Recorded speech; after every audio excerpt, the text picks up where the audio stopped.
Hey everyone, I'm going to show you how to change Facebook profile picture privately. So to start, go to Facebook and open your profile. So click your profile in the bottom right corner. Next, click your profile picture and click select profile picture. Now choose a new photo or upload one. So you have here your camera rolls, adjusted photos, profile frames, uploads, etc. So let's select one. Now, before saving, look at the very bottom. Look for the option that says Share your update to feed. Turn this option off or uncheck it, just like so. So, again, go to the bottom and look for Share your update to feed and uncheck it, just like so.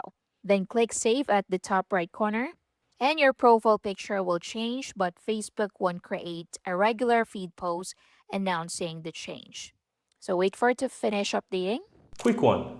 If you're finding this tutorial helpful, my team and I publish simply and easy to understand step-by-step tutorial daily. And I'd really appreciate if you hit that subscribe button to support our channel and of course so that you'll never miss out when we release videos just like this one every single day. Now let's continue. Once done, update your profile. Then scroll down and look for an update on your feed. So as you can see, there's none. And that's basically it. So one thing to know, Facebook may still show the new profile picture in places where your profile picture normally appears. You can also adjust the privacy of the profile picture pose after changing it if Facebook creates one automatically. And that's basically it. Thank you for watching.